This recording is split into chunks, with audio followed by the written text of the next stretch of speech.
it recording? Look, there is a trouble.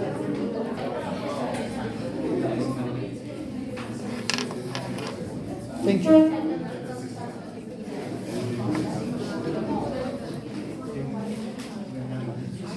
Actually, what happens when they keep your phone over there, then the audio is not clear enough to listen.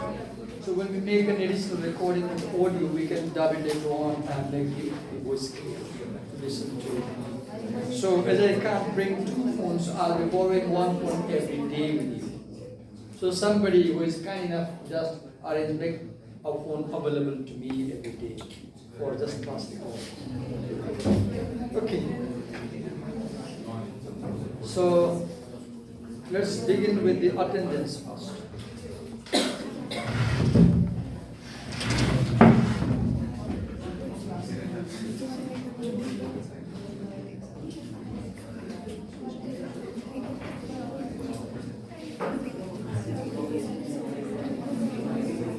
Pratiksha, Oril,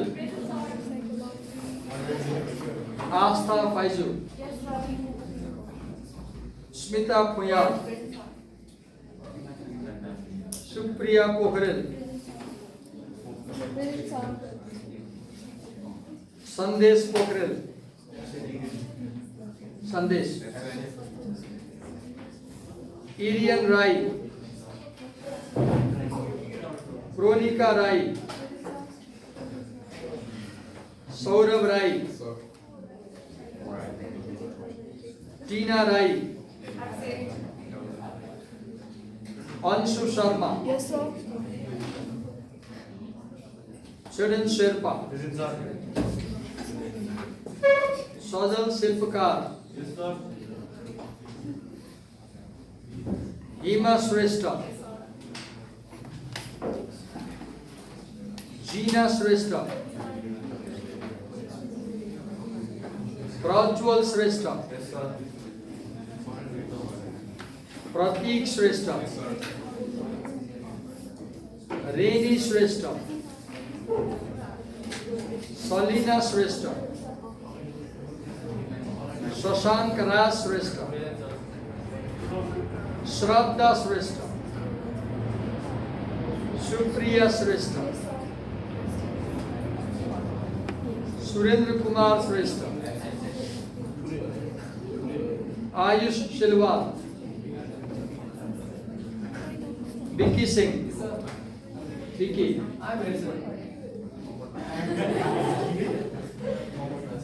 Diksha Singh Shrestha, Nishchal Subedi,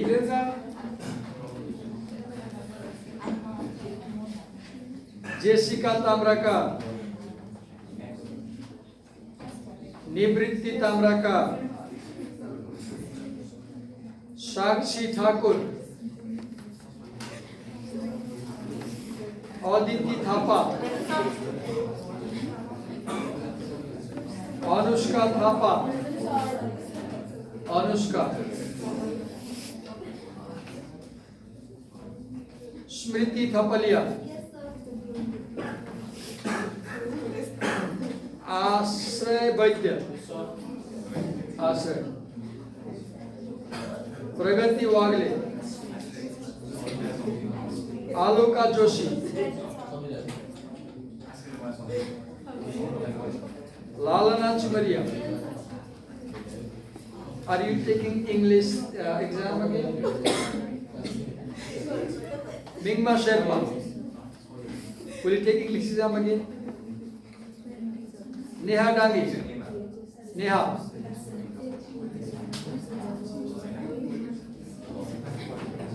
Oregon Sangmo Guru.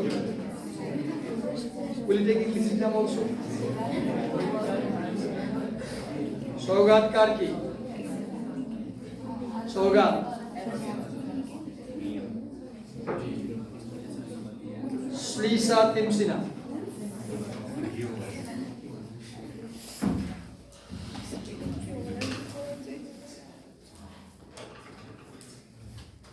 I feel like I left the marker in that class. Let me bring it, okay?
Okay.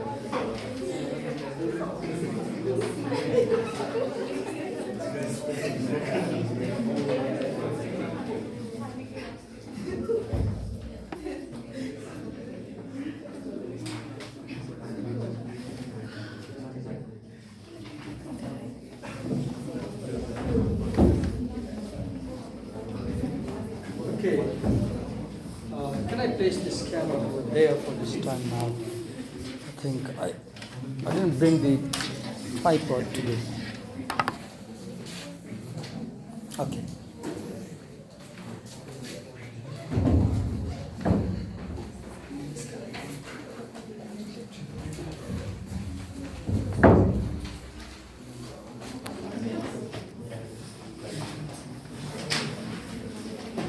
So in this class, I will do two things. First,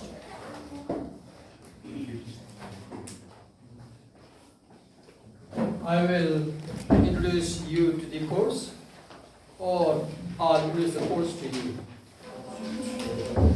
Second, I will assign presentations right on day one. Let me introduce the course to you. This course is, let's say, it's named as English 2, English 1 first semester, English 2 second semester. It's a compulsory English course. And the course code is 102. The first thing it was 101. Now, it has 3 credit hours, and it will take 48 hours, an hour a day. So we'll be meeting for 48 days for the course, as in the first semester. Now, what are the objectives of this course? One, it aims to widen students' horizon, their perspective. How? Because it will introduce different discourses. You can take a discourse as a piece of writing. So you will read different kinds of writings. In different genre. A genre is, let's say, a formal style of writing. Poetry is a genre. Essay is another genre. Play is another genre. Story is another genre. Dialogue is another genre. Ways of writing. A genre can be understood as a formal way of writing, like essays, stories, and it will also introduce you to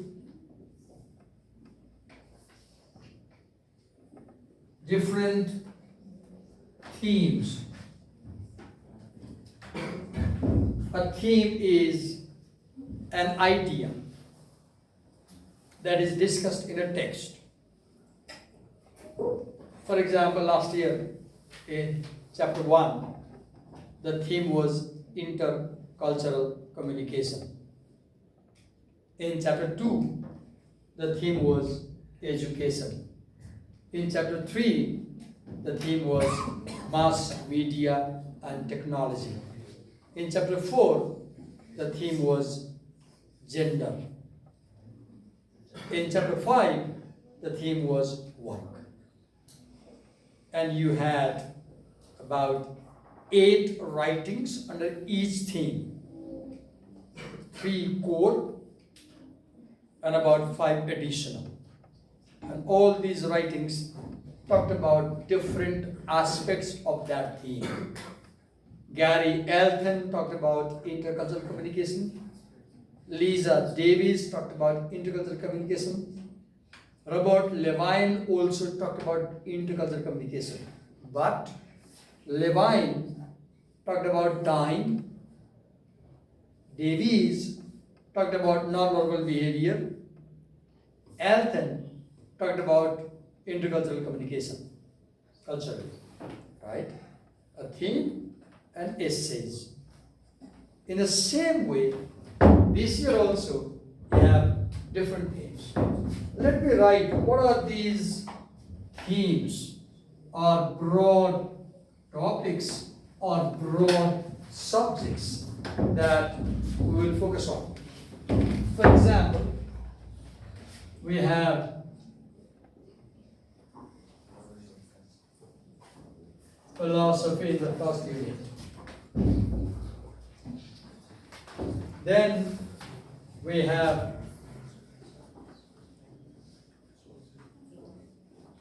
psychology. Then we have science. Then we have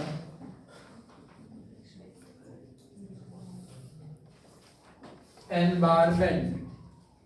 Then we have a theme like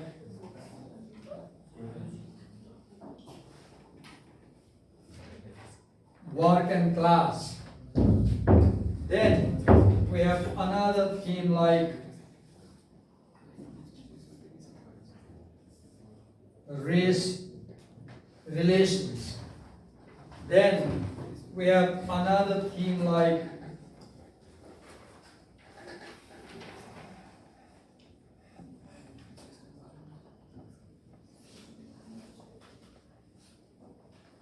social dimension of class. Then we have another theme like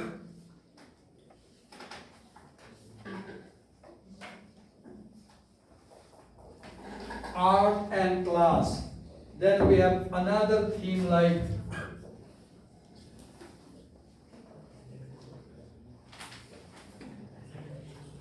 class conflict. Then we have another theme like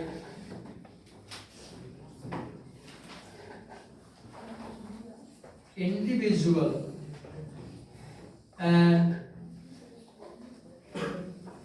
society. Then we have yet another theme like logic. Then we have yet another theme like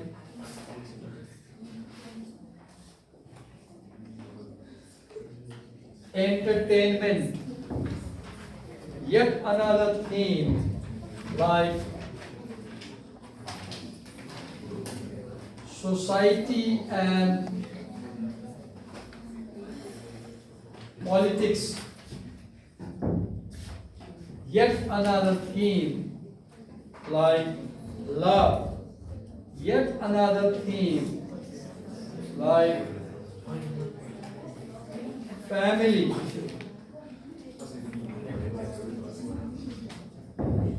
So these are the broad ideas or themes or topics we'll explore. In first semester, our themes were pretty small in number. Culture, education, gender, mass media, work. Now we have more themes. And most of the writings in first semester were easier to understand because most of them were published in newspapers or magazines for ordinary readers. But most of the writings this semester, they were not published in newspapers and magazines, and they were not written for ordinary common people. Most of these writings in second semester, they were written for an academic audience. People at the university and college. They were written for educated audience. For example, Einstein's essay E is equal to mc square is not for everybody. It is for the students of science who have capability to understand what Einstein says. If you publish that essay in daily newspaper, nobody will understand it, except few people who have knowledge of that area. Karl Marx's essay, The Communist Manifesto, it's not for everybody. It's for those people who are interested in society, politics, and social forces. So some students tell me in the very beginning weeks of this semester, they said, Divakar sir, this semester, this course is too difficult for me. And that's not unreasonable. This course demands more effort from you. And we believe that doing English course in first semester has given you ability to tackle these kind of writings. Most of these writings in second semester, they are literary writings. They come from the area of literature, not from mass media. Writings in first semester, they came from mass media. They were for the masses, people. Writings in this semester, they do not come from mass media. They come from special people, intellectual people. Most of the writers you have in your course in second semester, they are the most renowned intellectuals, thinkers, philosophers, scientists, doctors, people who have got Nobel Prize for their work. So this semester, you are going to read writings of the intellectuals. And these writings are difficult, particularly because they are heavily loaded with content. What do I mean? In first semester, you could summarize one essay in 2 sentences. In second semester, you can paraphrase one sentence in 2 pages. That is what I mean when I said it's heavily content loaded. The writing is packed with ideas. The writing is packed with thinking. The writing is packed with opinion. And the writing is complex. It's not easy. This writing requires a careful, slow, word by word, close reading.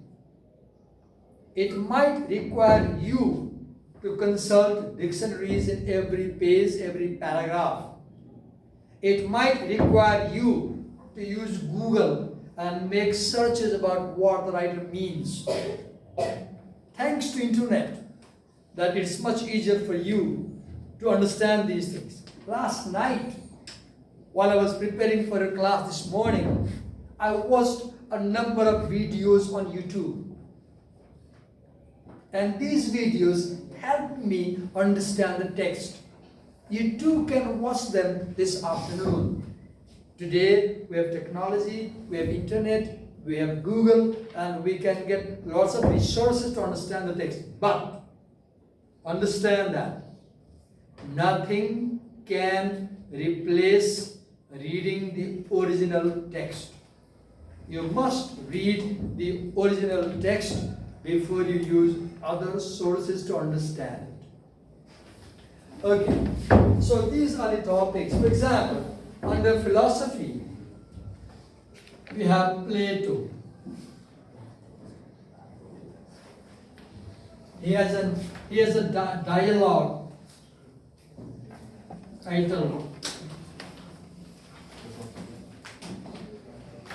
Allegory of the Cave. In this dialogue, Plato discusses the notion of reality. What is reality? What is truth? Plato discusses what is the best education for the citizens. Plato discusses who is the ideal ruler. Look the kind of issues we are going to be studying. What is reality? This platform is not well balanced and it is causing trouble.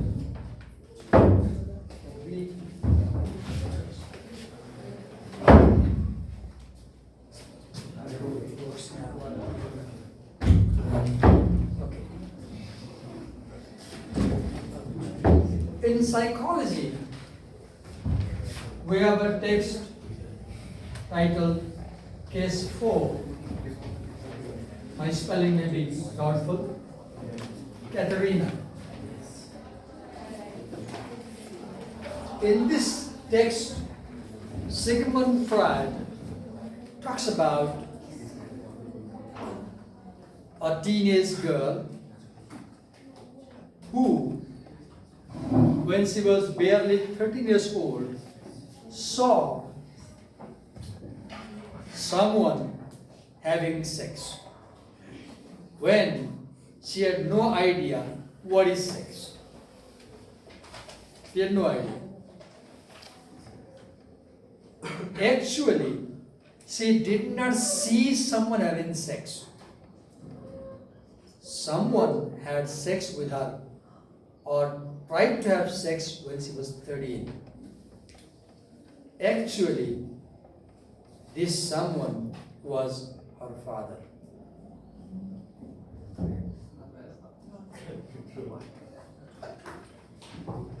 Just imagine what will happen to a person, a girl, aged 13, if her father at night comes to her, pokes her, rolls around her body, gropes her, and tries to have sex.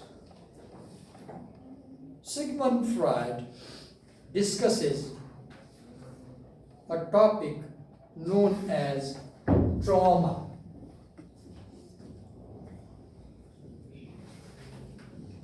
Trauma is a psychological condition in which you remember something which is so serious that when you remember it, you lose your self-control. Either you cry in tears when you remember, you sob, you show your face down on the desk and keep sleeping, or you start shivering and you go unconscious. And people looking at you wrongly say, "Oh, look, she's having hysteria." That's not hysteria. Some girls, or even boys, I don't know, might show some symptoms. For example, they will complain about mild headache. The headache will get complex. They will complain about losing the vision, eyesight. They will complain about being nauseatic, like feeling like vomiting.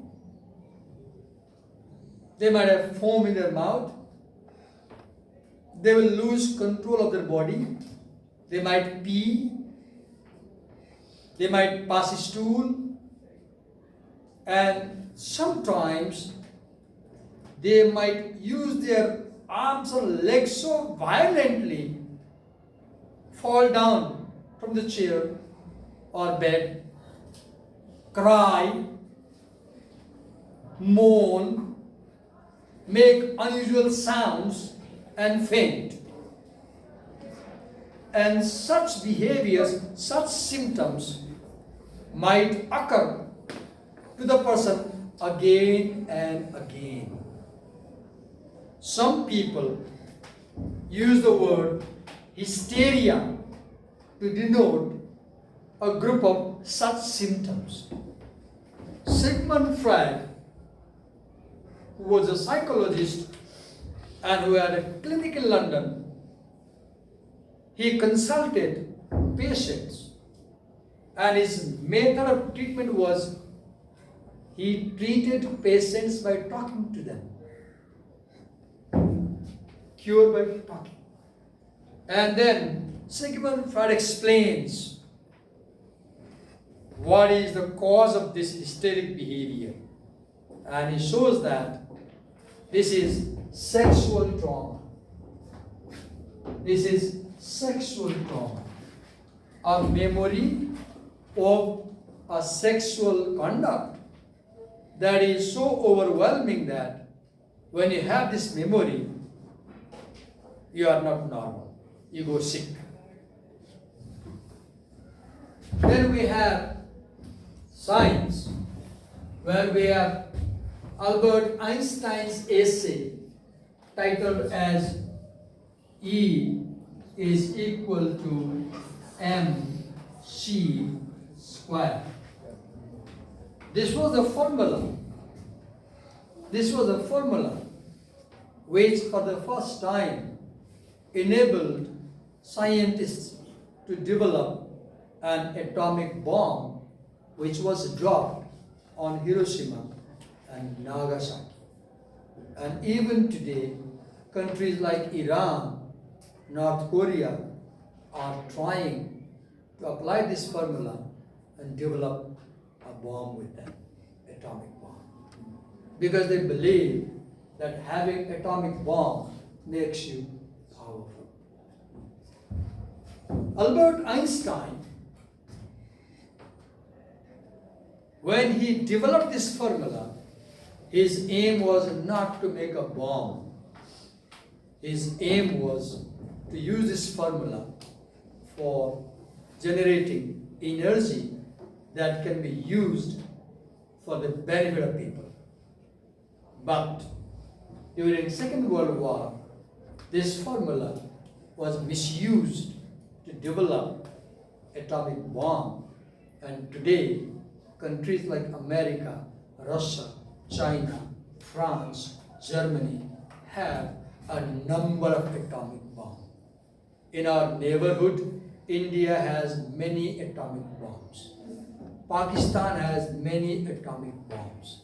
If India and Pakistan have atomic war, people in Nepal will die because of radiation. So atomic bombs make the whole world unsafe. And in this essay, Einstein beautifully discusses this formula. We can't apply it by reading that essay only, but he explains about the nature of the physical world. He explains about types of energy, mechanical energy, thermal energy. He explains the transfer of energy. He explains nature of mass. He explains nature of light, speed of light. He explains the relation between speed of light, mass, and energy. It's a complex essay to teach and learn. Every year I teach, I go through many times at home. I consult people and explain again. Sometimes I can't teach the essay, and some students in my class who come from science background, they teach it because they have better understanding. See, this is a complex thing. Okay. Environment.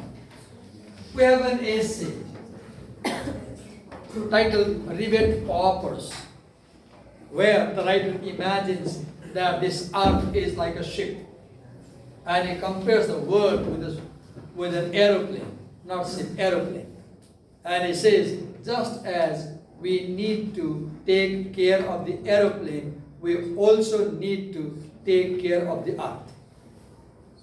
Because we have only one earth. Just as we have only one aeroplane when we fly. We can't just change our aeroplane in the sky if something goes wrong. Right? We have only one chance. Then we have working class. Under working class, we have writings like, for example,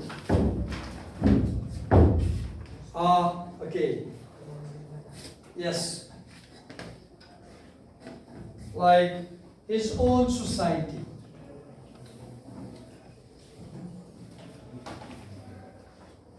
It's about a Chinese who has come to America and who has opened a restaurant.